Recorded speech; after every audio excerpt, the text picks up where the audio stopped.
He who can destroy a thing has the real control of it. May thy knife chip and shatter.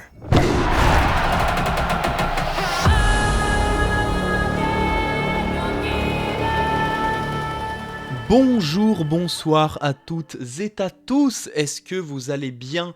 Moi ça va super, est-ce que vous savez pourquoi? Eh bien parce que Dune 2 est sorti avant-hier et j'y suis allé hier en IMAX avec Manon qui va me rejoindre. Donc voilà, vous avez sûrement compris, aujourd'hui ça va être un petit podcast tranquille où on va débrief le film, notre ressenti, j'ai bégayé si tôt, notre ressenti avec Manon qui a lu les livres, moi je n'ai pas lu les livres. Une fois qu'elle va arriver, je pense qu'on va très vite aller dans une partie un peu spoiler et tout, on va parler du film sans se limiter. Donc moi je fais juste une petite intro pour dire rapidement ce que j'en ai pensé, sans spoil, sans rien, donner mon petit avis comme ça, 24 heures plus tard, et ensuite Manon me rejoindra. Bon, moi je suis assez friand du cinéma de Denis Villeneuve, même si bon, c'est pas non plus les films qui me marquent le plus. Dune 1, j'avais trouvé ça un peu comme tout le monde, assez extra, même si j'étais un peu resté sur ma faim, et bah là, Dune 2, j'ai été dans un état d'admiration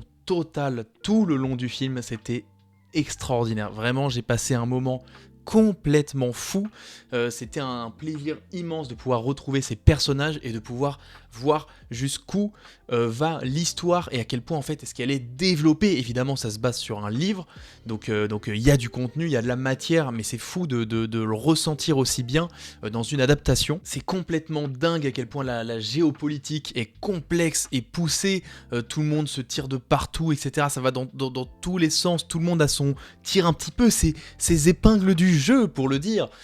Waouh. Non mais bref, je trouve cette dimension géopolitique extraordinaire, l'allégorie évidente des pays de l'Occident, notamment les États-Unis qui sont venus piller certains pays dans notre réalité pour le pétrole, dans Dune pour l'épice, les épices de la planète Arrakis. Bref, il y a toute une dimension politique qui est assez extraordinaire, toute une dimension géopolitique qui est hyper poussée, hyper complexe, et aussi évidemment énormément de questions sur les religions, sur les croyances, sur qu'est-ce que ça implique, voilà, j'ai bégayé, le fanatisme, l'endoctrinement, l'aveuglement, même le concept de messie, et puis même ce que c'est les croyances, sans jamais prendre vraiment parti, mais plutôt en se posant des questions constamment à travers plusieurs personnages tout le film. Je trouve ça vraiment extraordinaire, et surtout ça sort complètement du lot dans le paysage des blockbusters hollywoodiens de ces dernières années, parce que vraiment faire un aussi gros film avec un aussi gros budget et un tel casting avec que des têtes d'affiche immenses, et bah faire un film comme ça avec des questions aussi complexes et traiter ces sujets-là de cette manière, c'est extraordinaire. Et tout ça pour construire un héros qui est aussi mais complexe. Enfin, je vais rien en dire pour l'instant là dans cette partie. Après, on développera un petit peu avec Manon, même beaucoup. Mais le personnage de Timothée Chalamet est extraordinaire, et puis même Timothée Chalamet est extraordinaire tout le long du film, tous ses regards, tous ces moments juste de silence, d'attente, de contemplation, son regard noir, sa haine, sa vengeance, tout ça, tout ce qui construit autour de lui, c'est extraordinaire. Puis même tous les autres membres du casting sont extra, je pense notamment à Florence Pugh, je sais pas comment on prononce son nom, je suis désolé. Florence Pugh qui a pas beaucoup de temps d'écran, qui normalement en aura plus dans la partie 3, s'il y a une partie 3, mais là tous ces moments d'écran sont dingues, et puis surtout Austin Butler, Elvis qui livre une performance extraordinaire, il est terrifiant, vraiment c'est dingue, tout le casting est au top. Javier Bardem, Josh Brolin, Rebecca Ferguson est extraordinaire aussi, vraiment tout le monde est dingue, vraiment c'est un plaisir fou, c'est hyper intense, ça laisse le temps à un certain moment de vraiment rentrer dans un truc hyper allégorique, hyper poésie, hyper posé, tout ça, et puis il y a des moments vraiment, il y a des séquences d'action génialissimes, il y a vraiment des moments où j'étais la bouche grande ouverte en admiration face aux images, au travail sur le son et tout, vraiment c'est très très rare. Ce genre de film, bref, voilà, en plus j'adore ce côté hyper épique, voilà, ce héros anti-héros qui monte une armée petit à petit, etc., les gens qui le suivent et tout, tous ces trucs hyper enfin cette manière de mettre en avant à ce point un personnage et de créer toute une aura complètement fantastique autour de lui, enfin moi je suis hyper friand de ce genre d'histoire, de ce genre de propos et tout, et puis même là, comment c'est mis en scène, comment c'est imagé, c'est tout simplement extraordinaire. Bref, Dune 2, ça a été une excellente surprise pour moi, parce que je pensais pas que ça allait être aussi bien. Je savais que j'allais prendre mon pied un minimum, mais je savais pas que ça allait être aussi extraordinaire. Voilà, en même temps, je suis à chaud. Oui, voilà, on est que 24 heures après, mais quand même, le film est toujours hyper présent en tête. Je ne pense qu'à lui, je n'ai pensé qu'à lui toute la journée, à voir comment est-ce qu'il va me rester dans le temps, à voir comment est-ce que ce sera au prochain visionnage. Mais là, en tout cas, je n'ai qu'une seule attente, c'est que Denis Villeneuve commence le tournage de la partie 3. Je veux que cette partie 3 soit validée, soit lancée par les studios, je veux qu'elle ait lieu. Bref, voilà, c'est tout pour ce que j'avais à dire sans trop spoiler, enfin sans même spoiler du tout. Maintenant, on va tout de suite accueillir Manon pour parler un petit peu plus en détail de notre ressenti tout le long tout notre ressenti du film. Je bégaye beaucoup trop pour une simple intro. Allez, c'est parti. Ok, je suis avec Manon. Bonsoir Manon. Bonsoir, la team Isaac Cinéma. Oh waouh, ça commence très très bien tout ça. Donc, nous sommes allés tous les deux voir Dune hier, Dune 2.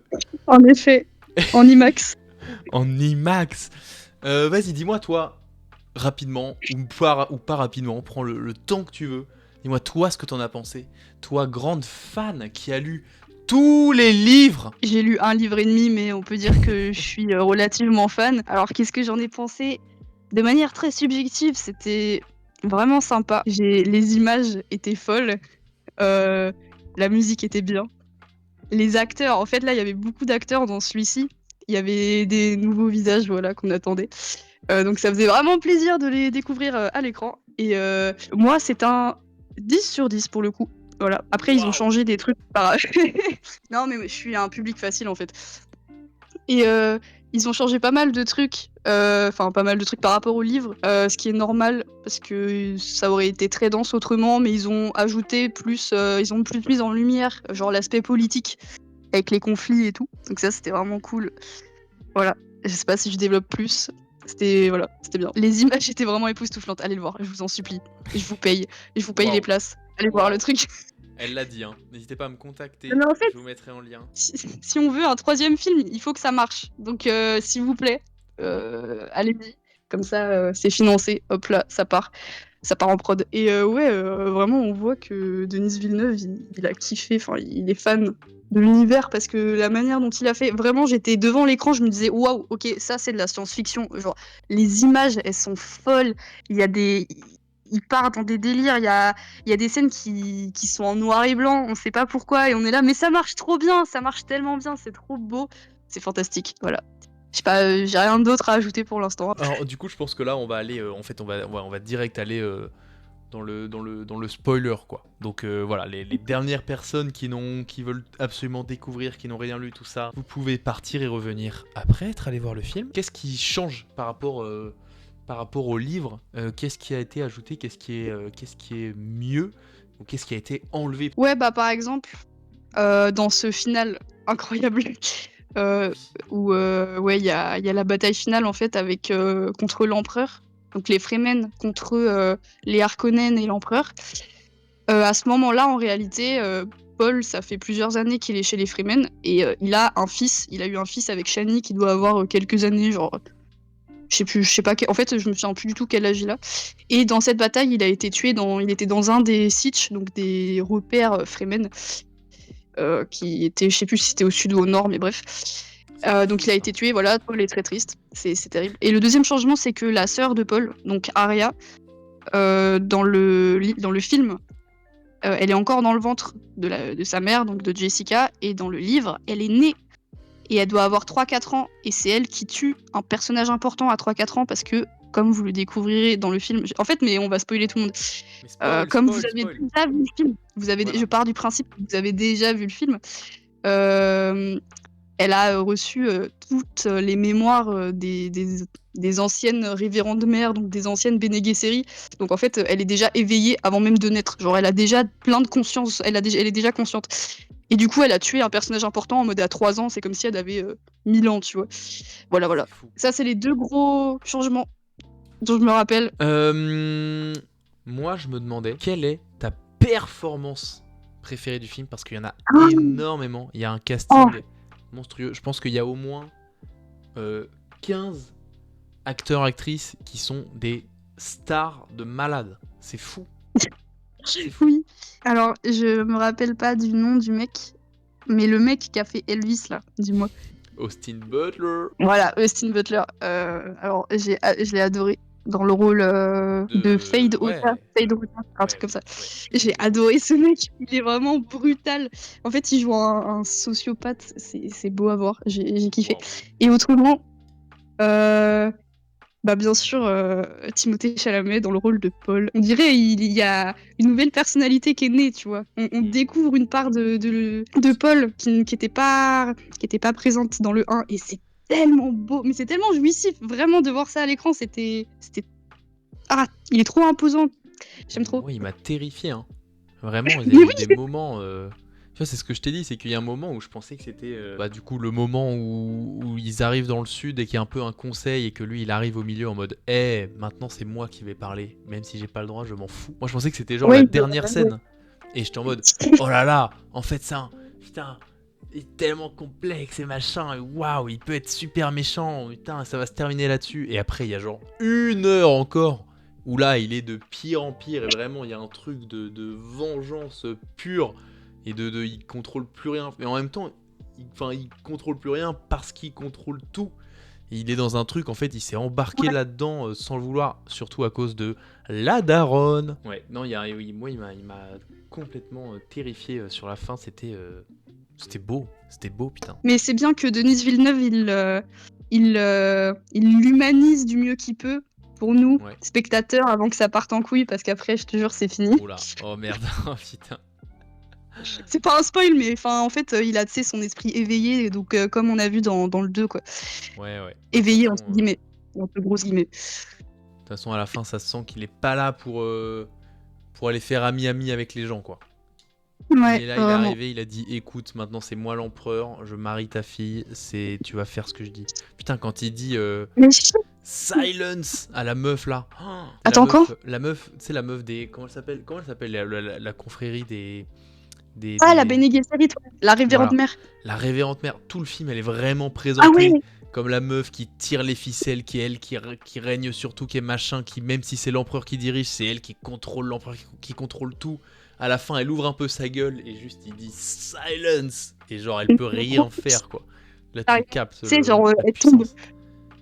Oui, Ah, c'était trop beau. putain, elle s'écroule alors que Ah, c'est c'est la magnifique, big vraiment. boss. Quand on a revu le 1 avant d'aller voir le 2 là, Mhm. et il y a un truc que j'avais oublié. Moi, c'était la deuxième fois que je le voyais depuis la sortie. Enfin, la première fois que du coup je le voyais depuis la sortie.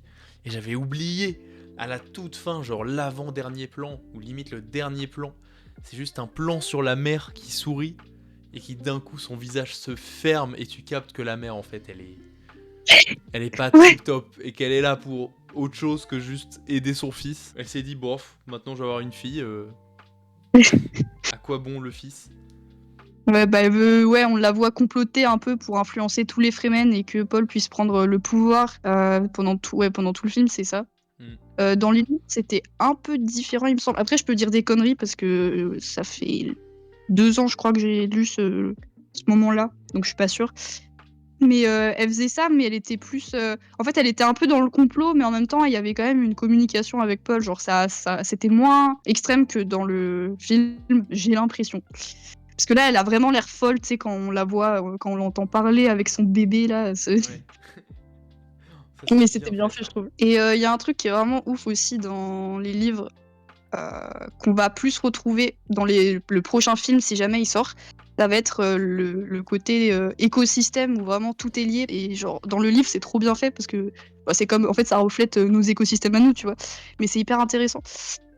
Et bon, peut-être que je vais trop parler là-dessus parce que je trouve ça trop bien, mais en tout cas, il y aura peut-être plus ce côté écologique que j'aime trop dans le 3, si jamais il sort. Ce serait trop cool.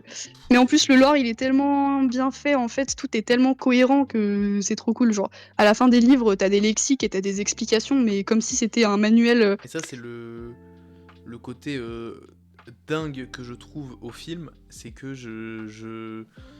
j'arrive à tout comprendre qu'est-ce qui se passe, les enjeux, machin, tout ça, je suis à aucun moment perdu sur ce qui se passe, mais pourtant je Mhm. sens que tout a du sens, tout est développé, tout est à sa place, et du coup j'ai juste Ouais. envie de découvrir tout, mais de fois 1000 quoi. Du coup enfin bref, je trouve que ça c'est une prouesse d'adaptation assez dingue. Ouais, Quoi. c'est si beau. Par contre, il y a juste un truc, j'aurais un reproche au film à faire, je pense.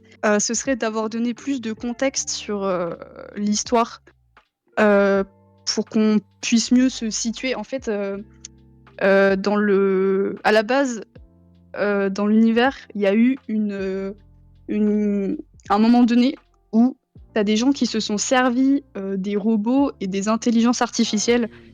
pour faire une guerre. Je t'avais dit, tu sais. Du coup, ça s'est mal passé. Et il y a eu une sorte de djihad contre ça, où genre fallait éliminer toutes les IA, toutes les robots et tous les robots et tout, pour que plus jamais on soit soumis à travers ces moyens-là. C'est pour ça qu'il n'y a pas de robots dans Dune, alors que c'est de la science-fiction et qu'ils ont des technologies ultra développées. C'est pour ça qu'on a des mantas. Je sais pas si vous avez vu, mais enfin, dans le 1, il y a un mec. Et en gros, c'est des ordinateurs humains, parce que du coup, on a dû adapter les humains pour penser comme des ordinateurs, pour avoir une logique hyper logique, quoi, pour être très stratégique et très intelligent. Du coup, c'est pour ça que dans Dune, genre, tout tourne autour de l'esprit et du contrôle de soi. Et ça, c'est trop intéressant. Et du coup, j'aurais trouvé ça un peu mieux qu'on donne juste ce contexte-là. Ça a l'air d'être un peu un des trucs peut-être qu'il a choisi Mm. d'effacer dans le film pour parler du reste, quoi, pour pas qu'il y ait non plus trop de choses à expliquer. Ou juste être Ouais. plongé dans l'univers sans avoir 3 millions d'informations, mais juste celle-là, je pense que ça aurait été bien. Ok. Dans le film, il y a des détails technologiques et tout. Le moment où ils attaquent une foreuse et qu'il y a un hélico qui leur tire dessus. Ouais. Tu vois, Ah oui, ce moment. on a des, mais même il y a des points, enfin il y a des plans où on est depuis le viseur de l'hélico qui tire. Et tu sais, on voit juste l'impact sur le sol des tirs. On voit pas les balles qui partent, tu vois. Ouais. Et c'est normalement dans les films, on voit toujours, même si c'est pas réaliste, on voit toujours les balles de machin et tout pour que on sache qu'il y a un truc qui est tiré. Là, on voit qu'il y a des tirs juste parce qu'on voit des impacts sur le sol et des gens qui tombent. Mais il n'y a pas, c'est presque d'une violence qui est dingue, quoi. Il y a un truc de comme quand Ouais. il teste ses couteaux aussi là, quand il est Austin Butler. Lui, c'est un fou. Ah, j'aime trop. Mais ouais, les scènes d'action, c'était vraiment trop bien foutu. Genre la manière dont c'était orchestré. Enfin, tu diras ça mieux que moi, mais c'était trop bien. Je pensais qu'il allait avoir une explosion nucléaire sur la tête de l'empereur. Mais en fait, Ouais, non, du coup, ouais, ils ont juste envoyé ça sur la montagne qui les protégeait de la tempête. Comme ça, ouais. ils se font tège par la tempête, là. L'arrière-grand-mère. C'est-à-dire la grand-mère. Mais tu sais, à un moment donné, Stilgar, il dit ah, la tempête, c'est une arrière-arrière-grand-mère, Ah comme l'avait oui, prédit c'est vrai. Muad'Dib. Non, il est tellement drôle et en même temps, Il est trop mignon, mais tu vois, je sais pas c'est un trop comment fanatique. comment le prendre. Tu vois, le gars, il est vraiment obnubilé. Chaque truc, il est en mode oh là là, c'était écrit, c'est lui, c'est lui. Mais ouais, mais ça, c'est les Bene Gesserit qui ont fait leur propagande. Ouais. Mais même lui, dès le début, hein, il était même avant tout ça, il était déjà en mode c'est lui, c'est sûr, c'est le Messie. Mais apparemment, c'était pas la première fois que ça lui faisait ça. Ah ouais, c'est-à-dire. Bah, tu sais, il a dit j'ai vu les signes et les autres du conseil, ils ont fait ah oui, encore, tu sais. En Ah mode ouais. ça t'arrive beaucoup Ah putain, j'ai raté d'avoir. ça. Ouais. Ah bah putain, ouais, bah, ça c'est bien. Bah ça accompagne un peu le côté critique ou en tout cas réflexion sur les religions et tout. Et comment Ouais. il y a ce côté de, en tout cas pour ce personnage, il prend toutes les choses qui vont toutes les choses qui vont dans son sens pour essayer Ouais, tout le temps. de justifier ses croyances qui lui permettent d'avoir de l'espoir quoi. Ouais, mais ça, c'est un biais qu'on a tous. Genre. Mais en plus, j'ai trouvé ça trop bien parce que. Confirmation. C'est ça. Je trouvais ça trop bien parce que. Peut-être que je m'en souvenais juste plus, mais dans le livre, je me souvenais pas qu'il y avait autant cette dualité entre les Fremen qui croient à Muad'Dib et les Fremen qui sont vraiment en mode c'est du bullshit, allez, c'est juste des fanatiques. Et du coup, voir ça. Enfin, ça montre juste qu'il y en a plein qui ont été giga manipulés depuis des décennies, genre c'est les plus vieux et tout, même si c'est ceux du Sud. Et t'as les plus jeunes qui sont là, mais c'est de la merde, si tu veux manipuler les gens, c'est comme ça que tu fais, tu vois. Bah, Ouais. c'est exactement ce dont parle le livre, en fait, c'est comment tu peux manipuler les gens à travers la religion si t'es un connard suffisamment habile. Mais il y a un moment où Zendaya il dit un truc bah c'est comme ça que t'es assez... Ah oui, non, voilà, il dit en mode... le concept de messie, les religions, etc., ça permet juste aux gens d'avoir de l'espoir pour plus tard que ça ira mieux, alors que c'est maintenant qu'il faut agir. Il faut pas Ah, je me suis, attendre, il faut je sais pas pas quand elle machin. a dit ça. Ouais, ouais, ok. Je crois que c'est le moment, tu sais, où la mère commence un peu à boire le sang ou le liquide du La verre, là. petite qui m'énerve, là. Le petit truc sympathique qui lui donne des visions sympathiques, quoi. En gros, Dune, c'est juste des conflits politiques en mode Game of Thrones, mais dans l'espace et sous psychédélique. C'est vraiment toute l'histoire. Il y a un beau mélange entre rationalité, truc très terre à terre, de conflits, de machin, de la violence, Spiritualité, du ouais. capitalisme et tout, bref, de tout ça. Et ouais, et à côté de ça, le côté très spirituel, très presque enivrant. Tu vois, il y a des moments, il y a des petites séquences où on est juste dans les rêves de Paul et on voit des images, on capte pas trop. C'est très onirique. Après, pour le capitalisme, je sais pas. Bah, Attends, je voulais dire quoi. pour être... Ouais. il y a quand même ce truc de profit, tu vois. Mais après, ça pousse pas les autres à consommer plus. C'est juste, t'as 10% qui peut... Enfin, bon, en vrai, si, c'est un peu du capitalisme. T'as genre 10% qui peut consommer tous les biens. Ouais, bon, c'est un peu ça. Et tout le monde qui est forcé à travailler, entre guillemets. Mais ça, c'est dans le reste de l'univers, je crois. Bon, en vrai, j'en sais rien. J'ai pas... Enfin, Ouais, j'ai pas poussé la réflexion dans les livres. C'est pas trop le truc. mais tu vois quand même que Pour moi. le baron, des... Comment il s'appelle, les Harkonnen, le chef des Harkonnen, il est Ah que en mode... ouais. On va... Il faut qu'on se fasse des thunes, quoi. Ça sert à ça, Ouais. il faut que machin, le rendement, etc. Et tout, Ouais, ça, ce c'est... truc de... Mais en fait, ça, je pense, c'est plus pour montrer la distinction entre l'être humain et l'animal. Parce que tu vois, dans le Quelle 1, t'as distinction Paul. Quelle distinction entre les hommes et les animaux, man. Parce que non, mais parce qu'en fait, je m'explique. Dans le 1, il y a Paul qui est soumis au test du gomme Jabbar, c'est-à-dire qu'il doit mettre sa main dans une boîte, Ouais. il ressent la douleur, et si il n'est pas capable de contrôler ses instincts, il meurt. Et du coup, c'est pour voir s'il a du contrôle sur soi. Donc, et ça, c'est le parfait opposé des Harkonnen, qui sont du coup les méchants dans le film, Les qui chauves. sont les chauves. Voilà. et, et du coup, on voit vraiment que le baron, c'est un mec qui fait que manger, qui satisfait ses plaisirs sexuels tordus, ses besoins de violence à chaque fois que il en ressent le besoin. Et lui, il est vraiment consommé par ses besoins. Et Frank Herbert, il pensait vraiment au Harkonnen comme une bouche géante qui avale tout ce qu'il peut, tu vois. Mais pas juste en mode nourriture, mais vraiment tout ce qui est possible d'avaler. Et en plus, c'est trop bien comment ils ont fait la maison enfin la planète des Harkonnen, parce que déjà Ouais. c'est en noir et blanc, tout est tellement industrialisé. Genre apparemment, enfin dans le livre, toute la planète est comme ça, tout est hyper industrialisé, il y a plus un pouce d'herbe, tu vois. Enfin, mais du coup, je pense que t'as plus ce rapport, enfin ce conflit entre d'un côté le contrôle de soi, donc ce que Paul maîtrise, on va dire, et genre être un animal et pas contrôler ses instincts, parce que c'est ce qui va te mener à la mort. En tout cas, c'est ce qu'il dit. Il dit, c'est un peu le thème du livre, enfin un des thèmes du livre, j'ai l'impression, c'est contrôle ton esprit, quoi. Bah, Du coup, moi, c'était plus comme ça que je le voyais. mais moi, c'est un peu ça, du coup, quand je pense à la critique du capitalisme, c'est un peu justement ce côté de eux, ils sont régis Ouais. par l'envie de profit, de toujours plus de machin, tout ça, ce qui fait qu'en fait ils sont complètement déconnectés et complètement dans un truc de violence, de contrôle, de tout ça, alors que tout ça ne sert à rien. Mais après, si on associe les Harkonnen au capitalisme, je pense que les autres maisons qui savent se contrôler, on peut les associer, je sais pas, à un autre vice, on va dire, qui est juste différent. Genre, ils se contrôlent, mais ça veut pas dire que c'est pas des connards pour autant, tu vois. C'est juste qu'ils sont plus stratégiques, sinon ils vont mourir, c'est tout. Genre, ils s'adaptent. Et d'ailleurs, c'est pour ça aussi que je trouve que le personnage de Austin Butler est, est terrifiant au-delà juste de la performance de Austin Butler. D'ailleurs, enfin, mini parenthèse, le moment où on l'introduit, tu vois, les cris de rage qui poussent pendant qu'il se bat et tout, c'est des trucs un peu incontrôlés de pulsion et tout, c'est terrifiant ça.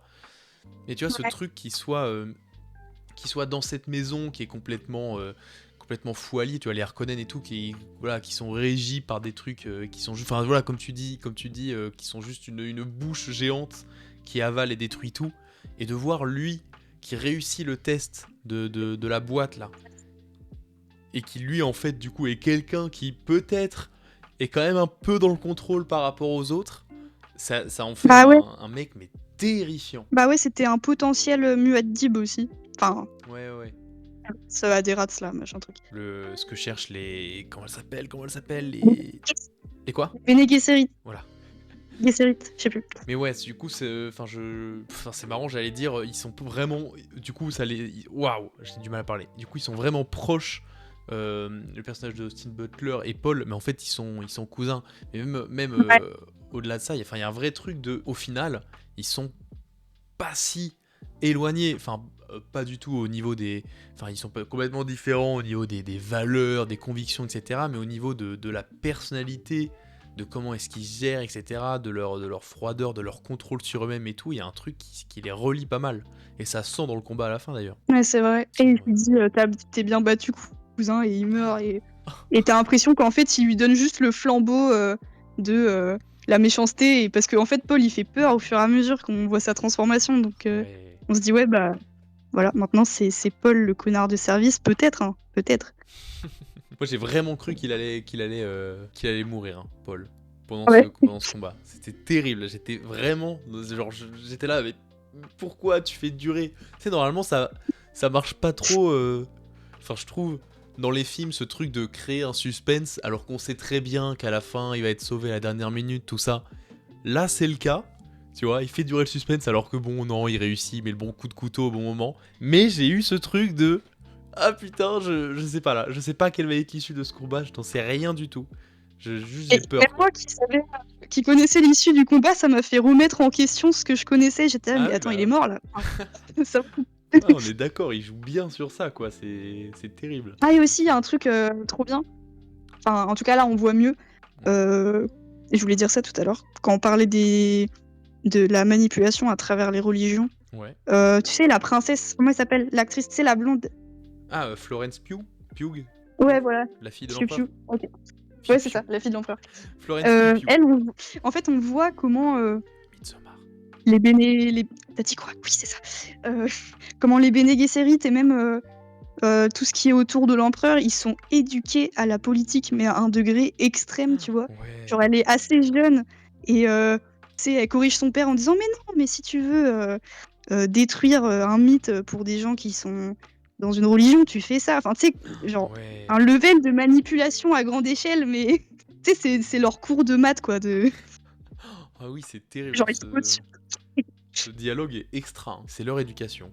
D'être des gens qui dominent. Et des stratèges sans cœur. Et aussi, je sais pas ce que t'en as pensé, mais tu sais, le moment où t'as le chauve, Butler. le neveu, Austin Butler, qui met sa main dans la boîte et que après coup, la Bene Gesserit qui lui a...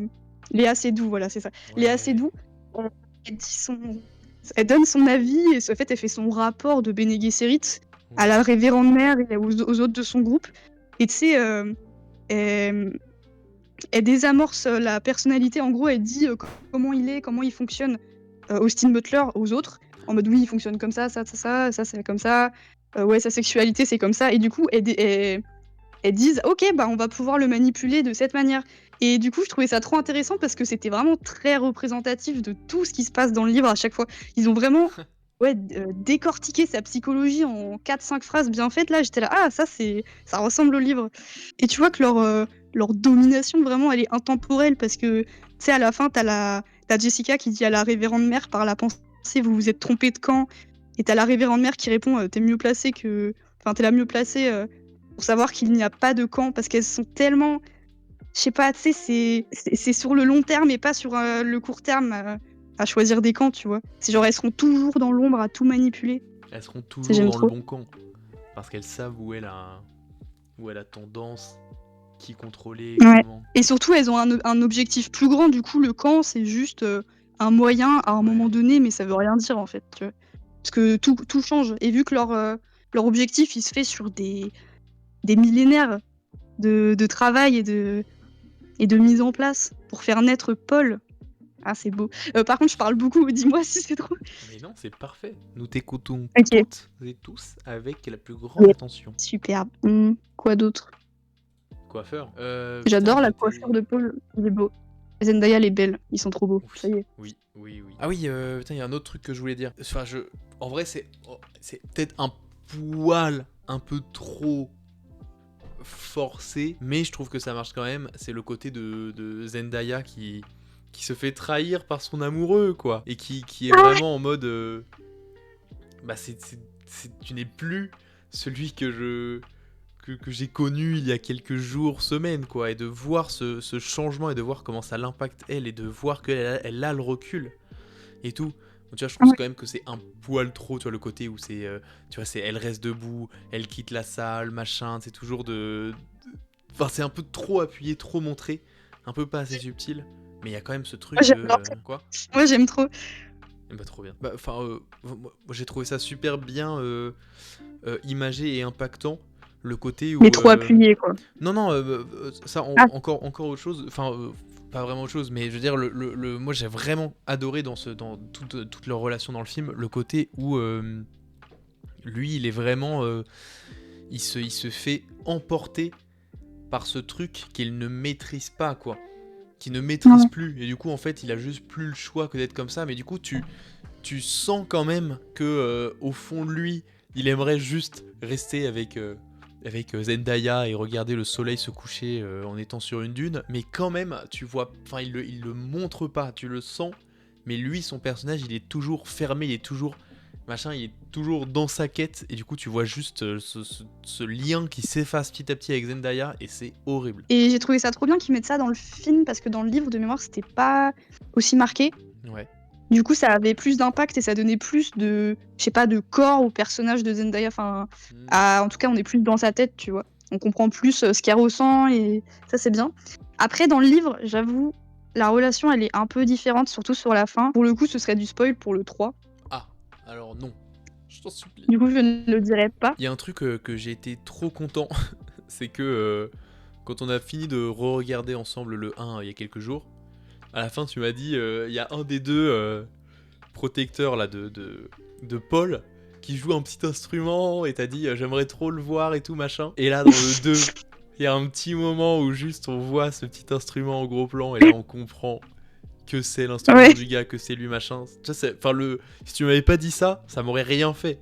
Et le fait que tu me parles de ce petit instrument et de qui c'est et tout, tu vois, quand c'est apparu à l'image, j'étais en mode waouh, Ouais. c'est trop beau. Ouais, c'était mignon. Normalement, il fait des chansons aussi, mais bon, j'allais pas demander trop à Denis Villeneuve. C'est mon pote, mais voilà, il m'a fait cette petite scène en faveur, sympathique. Mais tu vois, c'est vraiment, je pense, que c'est comme pour tu vois, l'humain Android IA là qu'on voit un petit peu dans le 1, 2 secondes au début là, qui parle de la somme de milliards d'euros, etc. Tu vois, ce gars. Ouais, Et bah tu ouais. vois, je pense que là, c'est comme pour le petit instrument, tu vois, c'est vraiment là pour dire, je peux Il y a un pas tout background, genre. mettre. Ouais, tu vois, pour dire, je peux pas tout mettre dans les films, mais j'adore les livres, je sais ce qui se passe, je sais tout, et du coup, ça c'est vraiment des petits clins d'œil pour les fans en mode, Ouais, c'est ça. je sais qu'il se passe ça, et du coup, juste, j'ai pas le temps de tout montrer, mais je le montre quand même une seconde parce que ça fait plaisir. Ouais, ça, c'est trop bien. C'est même les décors dans le 1, tu vois, genre la tête de taureau accrochée au mur avec encore le sang du grand-père qui a jamais été effacé, ça y est. Genre, il y a tout qui est là, en fait, c'est trop bien. Et même si c'est pas expliqué, bah nous, on reconnaît. C'est vraiment léché, je trouve. T'as envie de lécher la peinture, c'est hyper étrange, Manon. Non, c'est vraiment... J'ai dit Non, ça. non, je sais.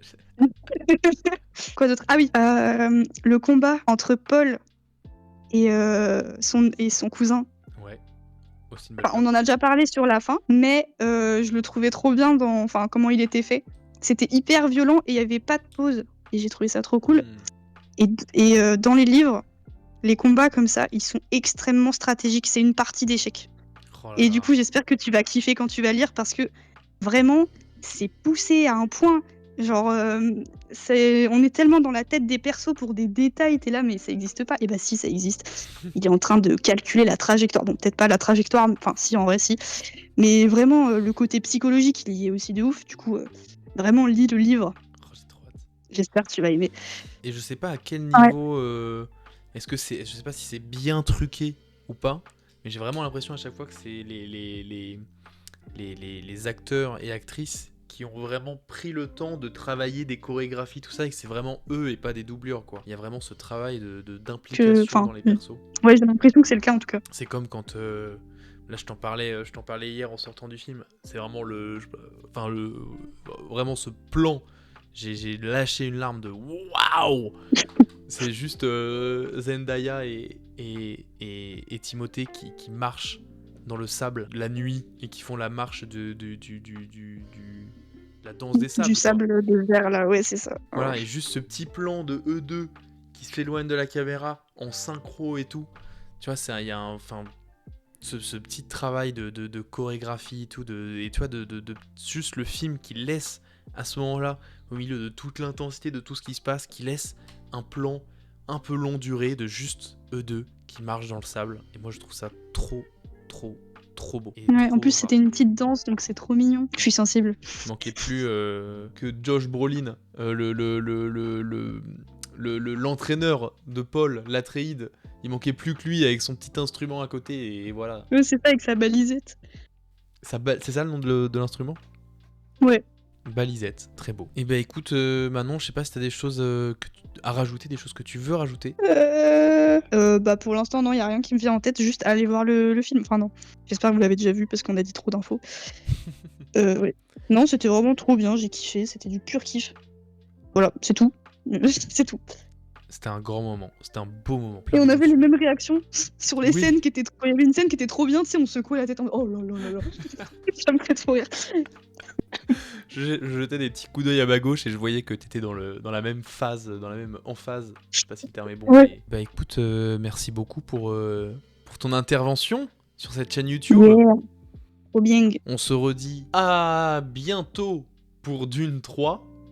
Exact. Ou peut-être plutôt pour Furiosa. Le petit Furiosa en IMAX là. Ah ouais, c'est beau, ça régale. J'en ai des frissons. Bon là, s'il y a un bucket Furiosa, prends-le avant la séance. Putain, j'ai raté le bucket Dune. Dites-nous ce que vous avez pensé du film, s'il vous plaît. Ouais. Et allez voir le film. Et si vous l'avez déjà vu, retournez voir le film. Donnez votre avis en commentaire sur le Oui. film, même si vous crachez dessus. Juste comme ça, voilà, on s'exprime. Mais oui. Tant que vous avez payé votre place, moi je serais super contente. Voilà. Donc n'oubliez pas, mettez le commentaire que vous voulez, positif ou négatif, du moment que vous êtes allé voir le film. Manon voilà. se fera un plaisir de vous répondre et de vous dire qu'elle vous aime si vous avez aimé, ou de vous insulter sèchement si vous dites la moindre chose négative. Non, chacun a le droit à un avis, jamais je ferai ça, je ferai ça. Bref, voilà. Réfléchis Bref, à quel point Austin Butler est beau. Bref. Même chauve, hein, bref. Putain, mais ouais. Même chauve, le gars, putain. Même sans sourcils. Même sans sourcils, c'est même pas chauve, là, c'est dépoilu, quoi. Etchebest. Quoi ? C'est Philippe Etchebest. Waouh. Austin Mais ça Butler, met même- c'est Philippe Etchebest. Je propose qu'on termine Et là-dessus. même. Ah. Ok. Non, vas-y, rajoute. Non, mais c'est juste même comme ça, il reste BG, genre. Voilà, c'est tout. Oui. Philippe Etchebest, oui. Par contre, Austin Butler, moins. Allez. Salut. Merci beaucoup, Manon. Au revoir. Au revoir. On a oublié le plus important. C'est Paul qui commence à expliquer un truc à Zendaya et puis après il capte et il fait ouais, je vais fermer ma gueule.